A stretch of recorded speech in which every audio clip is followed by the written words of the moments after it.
Fala galera, eu sou o Fabiano Bandeira e aqui no meu canal muito Botafogo de futebol e regatas. O Glorioso goleou ontem o Macaé por 4-0 pela última rodada da primeira fase do Campeonato Carioca. A partir do acontecido no estádio Newton Santos, surgiram alguns desdobramentos. Vamos falar a respeito deles, claro, aqui no vídeo no canal Fabiano Bandeira, e vou trazer também para vocês as respostas do técnico Marcelo Chamusca às minhas perguntas na entrevista coletiva pós-jogo. Antes de mais nada, se inscreva no canal Fabiano Bandeira. Se já for inscrito, traga novos inscritos, deixe o like, compartilhe. Também ative o sininho para receber as notificações de todos os vídeos e todas as lives aqui do canal. E seja membro por um valor irrisório, R$ 7,99 ou R$ 14,99 por mês. E galera, no final deste vídeo tem uma dica importante. Seguinte, Botafogo venceu e venceu bem o Macaé por 4-0. E como eu disse para vocês, eu espero que a goleada não venha mascarar várias deficiências encontradas ainda na equipe do Botafogo. O time tem que evoluir muito para a disputa do Campeonato Brasileiro da Série B. Entretanto, antes de disputar a Série B, o Botafogo vai disputar a Taça Rio, aquele torneio entre clubes que ficaram na zona intermediária no Campeonato Carioca. Então, Botafogo, Nova Iguaçu, Vasco e Madureira disputarão um torneio. Botafogo enfrenta o Nova Iguaçu numa semifinal e o Vasco enfrenta o Madureira do outro lado. Os finalistas serão os vencedores, óbvio, dos confrontos. Botafogo pode fazer, de repente, uma decisão com o Vasco. Até aí, nada demais, porque é um torneio que, ao meu ver, teria um caráter amistoso, já que é uma competição disputada por equipes que não obtiveram êxito algum no Campeonato Carioca, não conseguiram ficar entre as 4 primeiras. Contudo, além de uma possibilidade de ter um Botafogo e Vasco na decisão, duas equipes gigantes que estão na Série B do Campeonato Brasileiro, afinal pode, se for essa mesmo, servir como teste, o Botafogo também tem a possibilidade de colocar nos cofres R$ 800 mil, que é a premiação para o campeão da Taça Rio. Aí o torneio ganha um outro caráter. Por exemplo, com R$ 800 mil, o Botafogo pode comprar um bom percentual dos direitos econômicos do PV, que jogou muita bola ontem, do Kaique, e ainda sobram R$ 200 mil. Falando a respeito do jogo de ontem, espero novamente dizendo que não mascare as carências que o Botafogo tem. O Glorioso entrou em campo com Douglas Borges, o Jonathan na lateral direita, Canu e Souza na zaga e o PV na lateral esquerda. No meio-campo, algo diferente, porque o Botafogo teve por dentro, na verdade, o Ricardinho e o Rickson. Por fora, Felipe Ferreira na extrema direita, Marco Antônio na extrema esquerda. O Pedro Castro jogou mais adiantado, perto do Matheus Nascimento. Essa foi até a minha pergunta, ou uma das minhas perguntas para o Marcelo Chamusca, que vou colocar aqui daqui a pouco para vocês. O Botafogo começou com alguma intensidade, tentou atacar o Macaé, que é um time muito frágil, estava com salário atrasado, teve protesto e uma situação complicada lá na equipe que foi rebaixada, tendo apenas 1 ponto na competição. E o Botafogo foi para cima. O Marco Antônio perdeu algumas chances de gol, bola para fora, bola na trave, e o Botafogo não conseguiu marcar na primeira etapa. Primeiro grande erro.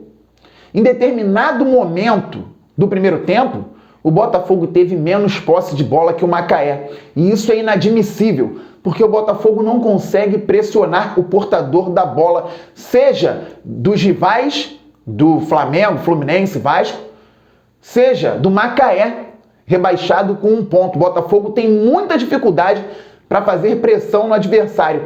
Por mais que o Macaé estivesse tocando a bola na zona defensiva, o Botafogo tinha essa dificuldade. O Botafogo ontem não poderia ter tido posse de bola menor que o Macaé em momento algum do jogo. É claro que no final terminou com mais posse, mas o Botafogo deveria ter construído ainda mais na primeira etapa, ter feito gol e também ter marcado mais. A minha principal questão no primeiro tempo era a marcação.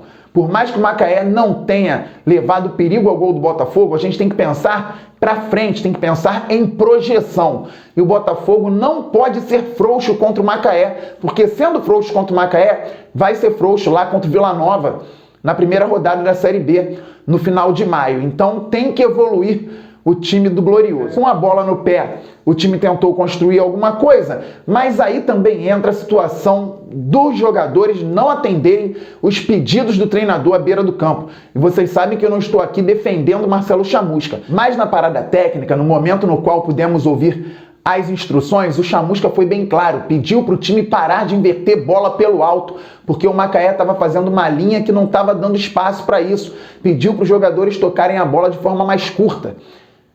Voltou o jogo e o Botafogo voltou a inverter bola pelo alto e algumas jogadas foram perdidas também por isso. Se o jogador está à beira do campo recebendo a orientação do treinador, ele tem que fazer aquilo ali, a não ser que apareça uma situação clara para que ele faça algo diferente, já que ele não é robô. No segundo tempo, já houve trocas, o Ricardinho saiu, o Pedro Castro voltou e ficou mais na zona do meio-campo. Marcinho entrou, segundo o Chamusca, até para atacar um pouco mais as linhas do Macaé, com uma característica diferente da característica do Pedro Castro. E o Botafogo realmente melhorou, mas não pela entrada do Marcinho, e sim pela exploração de um espaço que o time não vinha explorando contra o Macaé no primeiro tempo. E em outras oportunidades, na região central mais próxima à área do adversário.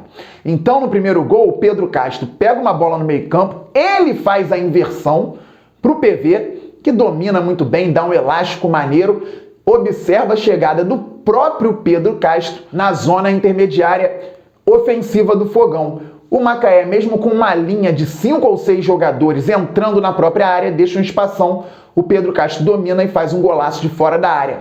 Então, o Pedro Castro atacou um espaço que o Botafogo não vinha atacando nas últimas partidas e também teve mais facilidade pela fragilidade do adversário. E contando com essa fragilidade do Macaé, eu perguntei para o Chamusca o que foi mais forte no jogo: o tempo de preparação e entendimento dos jogadores ou, desculpa a repetição do termo, a fragilidade da equipe adversária, e o Chamusca respondeu assim: o que tem do entendimento dos jogadores na semana de trabalho e o que tem da fragilidade do adversário que só fez um ponto na competição na goleada construída pelo Botafogo hoje? Bom, em relação à mecânica, eu acho que a mecânica que foi trabalhada durante a semana, ela foi muito bem, os jogadores tiveram, inclusive, uma fidelidade muito grande, e nós tivemos, no primeiro tempo, um controle muito bom do jogo. O adversário pouco nos atacou, a gente pressionou muito, conseguiu recuperar muitas bolas no campo do adversário, e eles tentaram, na verdade, construir. Nós construímos algumas boas jogadas, o goleiro trabalhou muito bem, umas 3 ou 4 situações de primeiro tempo. Foi um jogo que a gente fez 20 finalizações, sendo que nós acertamos 10 vezes e fizemos 4 gols. A obrigação do Botafogo era vencer o jogo e vencer com autoridade, independente da fragilidade ou não do adversário. E foi isso que nós fizemos. Acho que nós fizemos um jogo onde a gente em um momento do segundo tempo, quando a gente fez as substituições, perdeu um pouco do controle, até pelas substituições, foram muitos jogadores que entraram.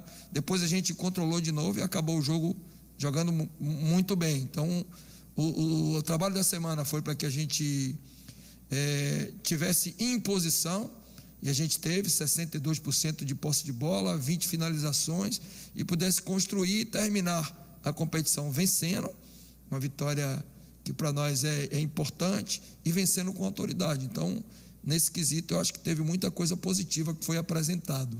Então ele viu muito mérito do Botafogo, independentemente de fragilidade do adversário.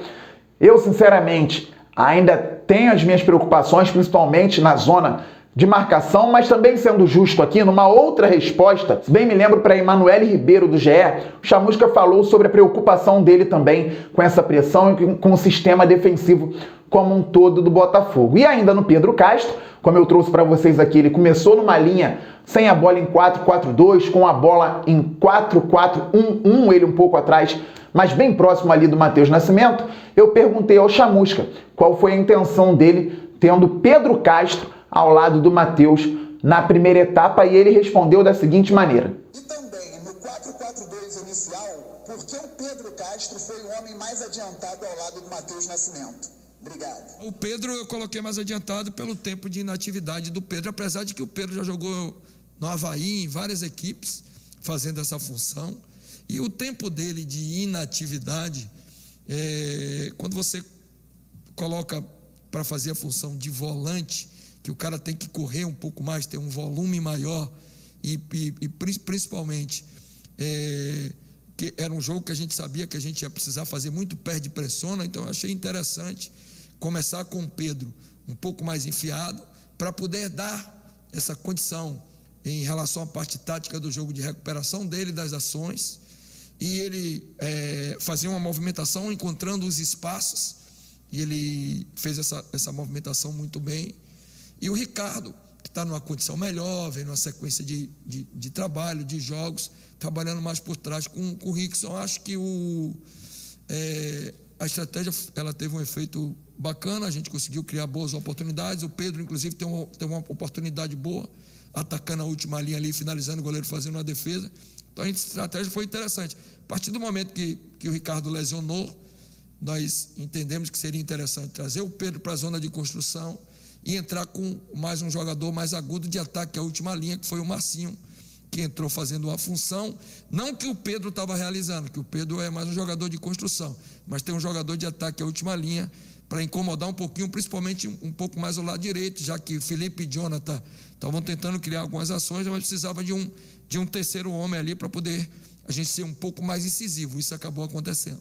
Então o Chamusca falou que o Pedro Castro estava voltando, tem a questão física, ele não quis que o Pedro Castro ficasse tanto nessa pressão por dentro e adiantou um pouco o jogador. Falou também no posicionamento do Ricardinho, que para mim, mesmo tendo começado um pouco melhor a partida contra o Macaé, ainda está abaixo dos companheiros. Se tivermos Pedro Castro e Friso em condições, para mim o Ricardinho vai para o banco e o Chamusca vai ter que encontrar, provavelmente dentro das contratações, dos reforços, um jogador mais dinâmico. Eu não quero falar muito da parte individual dos jogadores do Botafogo, porque foi uma equipe muito fraca que nós encontramos. Então o Rickson, por exemplo, que fez o segundo gol, em bela jogada construída, com mais uma assistência do PV, foi um que é muito criticado pela torcida e jogou bem ontem. Mas o Rickson jogou bem por quê? Porque ele evoluiu demais na última semana ou porque o Macaé deu essa oportunidade a ele? O Botafogo trabalhou muito bem a jogada, até o PV chegar a um espaço bom do campo, olhar para trás e dar o passe para o Rickson, que teve tranquilidade e fez um belo gol. Então ainda é difícil a gente compreender o que é fragilidade do adversário e o que é mérito individual e até mesmo coletivo na partida do Botafogo. O terceiro gol eu gostei, porque aí a outra equipe está postada todinha dentro da área. O Matheus Nascimento raspa bem a bola lá para segunda trave, um pouco depois da segunda trave. O Canu vai muito bem, o Souza, com toda a perspicácia, foi lá e fez o gol dele, o primeiro como profissional. O Botafogo fez 3-0. Ali o jogo já estava condicionado, o Macaé muito frágil, não tinha o que fazer. E se eu tiver que falar de alguma peça aqui que foi abaixo, o Felipe Ferreira. O Felipe Ferreira está sendo o Bruno Nazário da temporada passada. Jogador canhoto que não tem intensidade dinâmica para jogar na ponta direita e fica tendo que cortar para dentro, mas não finaliza. Já até deu um bom chute no primeiro tempo, mas é muito pouco para quem está ali há muito tempo já. Bem verdade que em alguns momentos da primeira etapa o Botafogo tentou rodar, criar dificuldades na zona ofensiva para o Macaé. Felipe Ferreira veio para dentro, aí o Botafogo espetou bem o Jonathan, o lateral direito que quase não vai ao fundo, mas não foi eficaz nisso, o Glorioso. E na segunda etapa o Felipe Ferreira também não foi tão bem assim. E aí veio o quarto gol do Glorioso, o PV achou um belo passe para o Enio, que entrou, fez uma bela jogada com habilidade, drible, não foi fominha, rolou para trás e o Matheus Nascimento fez o primeiro gol dele como profissional. E eu fiquei muito feliz, porque aquele toque na bola tirando do goleiro, o Matheus Nascimento sabe fazer. 153 gols na base, estava com uma dificuldade até por conta do time do Botafogo de conseguir finalizar com qualidade, com a camisa do Glorioso no profissional, mas quando teve a oportunidade, tirou bem do goleiro e fez o gol. Melhor que o toque na bola, que eu repito, é natural para ele, foi o posicionamento. O Matheus Nascimento dispara acompanhando a jogada. Em determinado momento, quando o Enio corta o defensor, o Matheus Nascimento não dá o passo à frente. Ele dá uma segurada, aguarda e recebe a bola livre de marcação. Conseguiu, então, estar num bom espaço para fazer o gol. Mas lembrando, muita coisa a ser feita ainda. Dica importante, vá ao canal do Wellington Arruda, lá tem um vídeo, você já pode até ter visto, mas se não viu, vá lá. Tem um vídeo sobre a Botafogo SA, com informações e uma apuração muito bem feita pelo Wellington Arruda, com muito profissionalismo. Aproveite, se inscreva lá, deixe o like, compartilhe, porque o El faz um trabalho muito bom. Eu não vou nem falar a respeito do que está no conteúdo do vídeo, para eu não mexer em nada do que o Wellington falou. É algo importante mesmo. Dito isto, estamos muito juntos, tem conteúdo hoje, tem live especial na parte da noite. Saudações alvinegras. Aquele abraço, valeu, fui! You make me